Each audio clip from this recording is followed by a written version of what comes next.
পরিশ্রম বনাম ভাগ্য, কপাল নয়, কড়াই হলো আসল চাবিকাঠি। নমস্কার প্রিয় দর্শক, আজ আমি আপনাদের সামনে এমন একটি গভীর বিতর্কের পর্দা উন্মোচন করব যা আমাদের অনেকের জীবনেই কখনো না কখনো প্রশ্নচিহ্ন এঁকেছে। পরিশ্রম, হার্ডওয়ার্ক বড় নাকি ভাগ্য, লাক বড়? অনেকে বলেন কপালে না থাকলে হাজার চেষ্টা করেও কিছু হয় না। আবার অনেকে বিশ্বাস করেন ভাগ্য হলো অলস মানুষের অজুহাত। আজকের এই আলোচনাটি এমন মানুষদের জন্য একটি শক্তিশালী বার্তা যারা কেবল ভাগ্যের দোষ দিয়ে নিজেদের সংগ্রাম থেকে মুখ ফিরিয়ে নিয়েছেন। ভাগ্যের ভ্রান্ত ধারণা। বন্ধুরা, প্রথমেই একটা কথা স্পষ্ট করে নিই, জীবনে ভাগ্য বলে কিছু জিনিস অবশ্যই কাজ করে। যেমন একটি নির্দিষ্ট পরিবারে জন্ম নেওয়া বা অপ্রত্যাশিতভাবে একটি সুযোগ পাওয়া। কিন্তু আপনি কি কখনো ভেবে দেখেছেন যে মানুষটি সুযোগটি পেলেন, সেই সুযোগটি লুফে নেওয়ার জন্য তিনি কতটা প্রস্তুত ছিলেন? যারা ভাগ্যকে জীবনের প্রধান চালক মনে করেন তারা আসলে নিজেদের ব্যর্থতার জন্য একটি সহজ অজুহাত খুঁজে নেন। তারা মনে করেন সফল মানুষগুলো কেবল ভাগ্যবান ছিলেন। এটিই হলো সবচেয়ে বড় ভুল ধারণা। উদাহরণ, ধরা যাক একটি লটারি জেতা ভাগ্যের ব্যাপার, কিন্তু লটারির টিকিট কাটার জন্য সামান্য যে পরিশ্রমটুকু লাগে সেটিও তো আপনাকে করতে হয়েছে। ঠিক তেমনি সফলতার লটারি জেতার জন্য আগে থেকেই নিজেকে তৈরি করে রাখতে হয়। 2. শ্রমই আসল বীজ। আমাদের জীবনে সাফল্য হলো একটি বিশাল বটগাছের ফল, আর এই ফলের বীজ হলো আপনার পরিশ্রম, অধ্যবসায় ও মানসিক প্রস্তুতি। আপনারা হয়তো দেখেছেন একজন কৃষক মাঠে বীজ ফেললেন। বীজটি একদিন আকাশ থেকে পড়েনি, পরিশ্রম করে হাতে পুঁতে দিতে হয়েছে। এরপর সেটিকে রোজ জল দিতে হয়েছে, সার দিতে হয়েছে, আগাছা পরিষ্করণ করতে হয়েছে। এটাই হলো লাগাতার পরিশ্রম। আর যখন সেই বীজ থেকে চারা জন্মায় এবং ফল আসে, তখন কি কেউ বলে কৃষকটি খুব ভাগ্যবান? সবাই বলে কৃষকটি তার পরিশ্রমের ফল পেল। ঠিক তেমনি যখন কোনো ছাত্র রাত জেগে পড়ে প্রথম স্থান অধিকার করে, তখন লোকে বলে ছেলেটা ভাগ্যবান।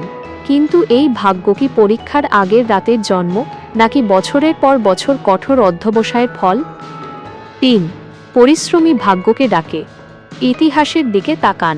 থমাস এডিসন যখন বলেছিলেন সাফল্য হলো 1% প্রেরণা, ইন্সপিরেশন, এবং 99% ঘাম, পার্সপিরেশন, তখন তিনি আসলে পরিশ্রমের শক্তিকেই স্বীকৃতি দিয়েছিলেন। তিনি জানতেন প্রেরণা বা সুযোগ হঠাৎ আসতে পারে, কিন্তু সেই প্রেরণা বা সুযোগকে বাস্তবে রূপ দেওয়ার জন্য আপনাকে 99 ভাগ ঘাম ঝরাতে হবে। আসলে পরিশ্রম আপনার জন্য এমন একটি শক্তিশালী চুম্বক তৈরি করে যা আপনার অনুকূল ভাগ্য বা সুযোগকে আকর্ষণ করে। যে শিক্ষার্থী রাতে ঘুম ছেড়ে পড়ে তার কাছেই ভালো চাকরির সুযোগ আগে আসে, কারণ সে যোগ্য। যে উদ্যোক্তা বারবার ব্যর্থ হয়েও নতুন পথে হাঁটে তার কাছেই নতুন বিনিয়োগকারীর আগমন ঘটে, কারণ তার জেদ আছে। মনে রাখবেন, ঈশ্বর কেবল তাদেরই সাহায্য করেন যারা নিজেরা নিজেদের সাহায্য করতে প্রস্তুত থাকে। আপনার পরিশ্রমই হলো আপনার গোপন প্রার্থনা, যা একদিন আপনার ভাগ্যের দরজা খুলে দেবে। 4. নিজের কপাল নিজেই গড়ুন। আরিফের দ্বিতীয় যাত্রা। আমাদের আগের গল্পের সেই অদম্য তরুণ আরিফের কথাই ধরুন। প্রথম 2 বার ফেল করার পর সে যদি শুধু কপাল চাপড়ে বসে থাকত, বলতো আমার কপালটাই খারাপ, আমার দ্বারা কিছু হবে না, তাহলে কি সে আজ সফল হতে পারত? কখনো না। আরিফ তার হাত গুটিয়ে বসে থাকেনি। সে নিজের কপালকে দোষ না দিয়ে নিজের কাজ করার ধরনে পরিবর্তন এনেছিল। সে কঠোর পরিশ্রমকে তার নতুন ভাগ্য হিসেবে মেনে নিয়েছিল। এক সময় সবাই আরিফের ব্যর্থতা দেখে হাসত, কিন্তু যখন সে নিরলস পরিশ্রমের মাধ্যমে নিজের ছোট ব্যবসাকে সফলতার চূড়ায় নিয়ে গেল, তখন সবাই বলল আরিফের ভাগ্য খুব ভালো। কিন্তু আরিফ জানত এটা ভাগ্য নয়, এটা তার অদম্য ইচ্ছাশক্তি, ঘুমহীন রাত আর সেই বৃদ্ধার আশীর্বাদ যা সে তার পরিশ্রমের বিনিময়ে অর্জন করেছিল। প্রিয় দর্শক, জীবন আপনার, সিদ্ধান্তও আপনার।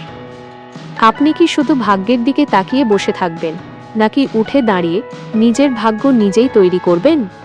জীবনে সুযোগ আসবে, আবার যাবেও, কিন্তু সেই সুযোগকে কাজে লাগানোর জন্য আপনার হাতে যদি পরিশ্রমের হাতিয়ার না থাকে, তবে ভাগ্য আপনার জন্য দরজা খুললেও আপনি সেই ঘরে প্রবেশ করতে পারবেন না। মনে রাখবেন, কপাল হলো একটি অলস অজুহাত। আর কঠোর পরিশ্রম হলো সেই শক্তিশালী হাত যা এই কপালকে বদলে দেওয়ার ক্ষমতা রাখে। যদি এই কথাগুলো আপনার ভেতরের আলস্যকে তাড়িয়ে দিয়ে নতুন করে কাজ শুরু করার প্রেরণা যোগায়, তাহলে ভিডিওটিতে একটি লাইক দিন।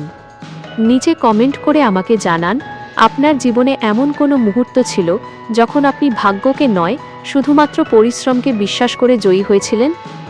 আর জীবনে রোজ এমন শক্তিশালী অনুপ্রেরণার আলো পেতে, যা আপনার সফলতার পথে পাথেয় হবে, আমাদের চ্যানেল এডুভাইব স্টুডিওকে সাবস্ক্রাইব করে এখনই আমাদের পরিবারের অংশ হয়ে যান।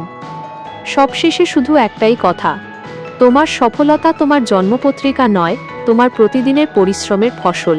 কপাল নয়, কড়াই হলো আসল চাবিকাঠি। ধন্যবাদ প্রিয় দর্শক, আগামী ভিডিওতে দেখা হবে নতুন এক প্রেরণা নিয়ে। ততদিন পর্যন্ত নিজের ওপর বিশ্বাস রাখুন, লড়াই চালিয়ে যান।